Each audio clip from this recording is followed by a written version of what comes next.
By election ಏನೋ ಮುಗೀತು, result ಬರೋದು ಬಾಕಿ ಇದೆ. ಆದರೆ ಇದರ ಮಧ್ಯೆ ಕಾಂಗ್ರೆಸ್ ಪಾಳ್ಯದಲ್ಲಿ ಕೋಲಾಹಲ ಎದ್ದು ಬಿಟ್ಟಿದೆ, ಬಿರುಗಾಳಿ ಎದ್ದು ಬಿಟ್ಟಿದೆ. ಅದು ಕೂಡ ಅಲ್ಪಸಂಖ್ಯಾತ ಘಟಕದಲ್ಲಿ ಬಿರುಗಾಳಿ ಎದ್ದಿದೆ. ಬೈ ಎಲೆಕ್ಷನ್ ಬೆನ್ನಲ್ಲೇ ಎದ್ದಿರುವಂತಹ ಈ ಬಿರುಗಾಳಿ ಯಾವ ದಿಕ್ಕಿಗೆ ಹೋಗುತ್ತೆ, ಯಾವ ರೀತಿಯ ಪರಿಣಾಮಗಳಿಗೆ ಕಾರಣ ಆಗುತ್ತೆ, ಇದು ಸದ್ಯಕ್ಕಿರುವಂತಹ ಕುತೂಹಲ. ಅಲ್ಪಸಂಖ್ಯಾತ ವಲಯ, ಕಾಂಗ್ರೆಸ್ ಪಕ್ಷದಲ್ಲಿರುವಂತಹ ಅಲ್ಪಸಂಖ್ಯಾತ ನಾಯಕರು ಕಾರ್ಯಕರ್ತರ ವಲಯ ಸದ್ಯ ಒಡೆದ ಮನೆಯ ರೀತಿ ಕಾಣಿಸ್ತಾ ಇದೆ. ಪಕ್ಷ ವಿರೋಧಿ ಚಟುವಟಿಕೆಯ ಕಾರಣ ನೀಡಿ ಈಗಾಗಲೇ ಇಬ್ಬರ ತಲೆದಂಡ ಆಗಿದೆ. ಒಬ್ರು ಅವರಾಗಿಯೇ ರಾಜೀನಾಮೆಯನ್ನ ಕೊಟ್ಟರು, ಹೈಕಮಾಂಡ್ ತಲೆದಂಡ ಮಾಡುವುದಕ್ಕೂ ಮುಂಚೆ. ಇನ್ನೊಬ್ರು ರಾಜೀನಾಮೆಯನ್ನ ಕೊಡೋದಕ್ಕೆ ಹಿಂದೇಟು ಹಾಕಿದ್ರು, ಕೊನೆಗೆ ಸರ್ಕಾರದಿಂದಲೇ ಅವರನ್ನ ಪದಚ್ಯುತಗೊಳಿಸುವಂತಹ ಕೆಲಸ ಆಯಿತು. ಅಲ್ಪಸಂಖ್ಯಾತ ನಾಯಕರಿಗೆ ಗೇಟ್ ಪಾಸ್ ಕೊಡುವುದಕ್ಕೆ ಕಾರಣ ಏನು?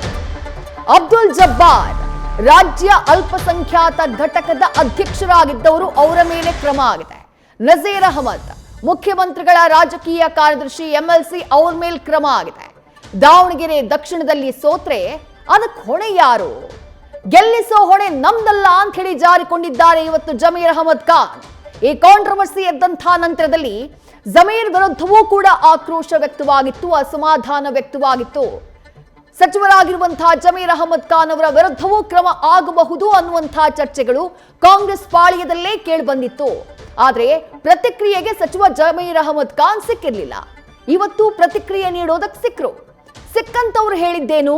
ಗೆಲ್ಲಿಸೋ ಹೊಣೆ ನಮ್ಮದಲ್ಲ ಅಂತ ಹೇಳಿ ಜಾರಿಕೊಂಡ್ರು ಜಮೀರ್ ಅಹಮದ್ ಖಾನ್. ಮಲ್ಲಿಕಾರ್ಜುನ್, ಸಚಿವ SS ಮಲ್ಲಿಕಾರ್ಜುನ್ ಅವರ ಹೆಗಲಿಗೆ ಆ ಜವಾಬ್ದಾರಿ ಇತ್ತು ಅನ್ನುವುದನ್ನ ನೆನಪಿಸುವಂತಹ ಕೆಲಸವನ್ನ ಜಮೀರ್ ಅಹಮದ್ ಖಾನ್ ಮಾಡಿದ್ರು. ದಾವಣಗೆರೆ ದಕ್ಷಿಣ ವಿಧಾನಸಭಾ ಕ್ಷೇತ್ರ, ಆ ಕ್ಷೇತ್ರದಲ್ಲಿ ಮುಸ್ಲಿಂ ನಾಯಕರಿಗೆ ಅಥವಾ ಮುಸ್ಲಿಂ ಅಭ್ಯರ್ಥಿಗೆ ಟಿಕೆಟ್ ಅನ್ನ ಕೊಡಬೇಕು ಅನ್ನೋದು ಮುಸ್ಲಿಂ ಮುಖಂಡರ ಆಗ್ರಹ ಆಗಿತ್ತು, ನಾಯಕರ ಆಗ್ರಹ ಆಗಿತ್ತು. ಯಾಕಂದ್ರೆ ಆ ಕ್ಷೇತ್ರದಲ್ಲಿ ಅತಿ ಹೆಚ್ಚು ಇರೋದು ಮುಸ್ಲಿಂ ಸಮುದಾಯ. ಸುಮಾರು 70,000ದಷ್ಟು ಮುಸ್ಲಿಂ ಮತದಾರರು ಆ ಕ್ಷೇತ್ರದಲ್ಲಿದ್ದಾರೆ. ಶಾಮನೂರು ಶಿವಶಂಕರಪ್ಪ ಅವರು ಇಷ್ಟು ವರ್ಷಗಳ ಕಾಲ ಆ ಕ್ಷೇತ್ರವನ್ನ ಪ್ರತಿನಿಧಿಸ್ತಾ ಇದ್ರು. ಅವರ ಅಗಲಿಕೆಯಿಂದ ತೆರವಾಗಿದ್ದಂತಹ ಆ ಕ್ಷೇತ್ರಕ್ಕೆ ಮುಸ್ಲಿಂ ಅಭ್ಯರ್ಥಿಗಳಿಗೆ ಈ ಬಾರಿ ಅವಕಾಶವನ್ನ ಕೊಡಬೇಕು ಅನ್ನುವಂತಹ ಮನವಿಯನ್ನ ಮುಸ್ಲಿಂ ಮುಖಂಡರ ನಿಯೋಗ ಹೋಗಿ ಮುಖ್ಯಮಂತ್ರಿಗಳ ಬಳಿ ಮನವಿ ಮಾಡಿಕೊಳ್ಳುತ್ತೆ. ಟಿಕೆಟ್ ಬಗ್ಗೆ ಚರ್ಚೆಯಾದಂತಹ ಸಂದರ್ಭದಲ್ಲಿ ಸುರ್ಜೇವಾಲಾ ಹಾಗೆಯೇ KPCC ಅಧ್ಯಕ್ಷ DK ಶಿವಕುಮಾರ್ ಅವರ ಮುಂದೆಯೂ ಅದೇ ಮನವಿಯನ್ನ ಇಡಲಾಗುತ್ತೆ. ಆದ್ರೆ ಫೈನಲಿ ಟಿಕೆಟ್ ಅನ್ನ ಪಡೆಯುವಲ್ಲಿ SS ಮಲ್ಲಿಕಾರ್ಜುನ್ ಸಕ್ಸಸ್ ಆಗ್ತಾರೆ. ತಮ್ಮ ಪುತ್ರ ಸಮರ್ಥ ಶಾಮನೂರಿಗೆ ಟಿಕೆಟ್ ಅನ್ನ ಕೊಡಿಸುವಲ್ಲಿ ಅವರು ಸಕ್ಸಸ್ ಆಗಿದ್ರು. ಅಲ್ಲಿಗೆ ಈ ವಿಚಾರ ಮುಗಿಲಿಲ್ಲ, ಅಲ್ಲಿಂದ ಶುರುವಾಯಿತು. ಹೇಗೆ ಶುರುವಾಯಿತು? ದಾವಣಗೆರೆ ದಕ್ಷಿಣ ವಿಧಾನಸಭಾ ಕ್ಷೇತ್ರದಲ್ಲಿ ಸಮರ್ಥ ಶಾಮನೂರು ಪರವಾಗಿ ಕಾಂಗ್ರೆಸ್ನ ಪ್ರಮುಖ ನಾಯಕರು ಅಥವಾ ಕಾಂಗ್ರೆಸ್ನ ಅಲ್ಪಸಂಖ್ಯಾತ ಚಾಂಪಿಯನ್ ಲೀಡರ್ಸ್ ಅಂತ ಕರೆಸಿಕೊಂಡಂತಹ ನಾಯಕರು ಪ್ರಚಾರದ ಅಖಾಡದಲ್ಲಿ ಕಾಣಿಸಿಕೊಳ್ಳಿಲ್ಲ.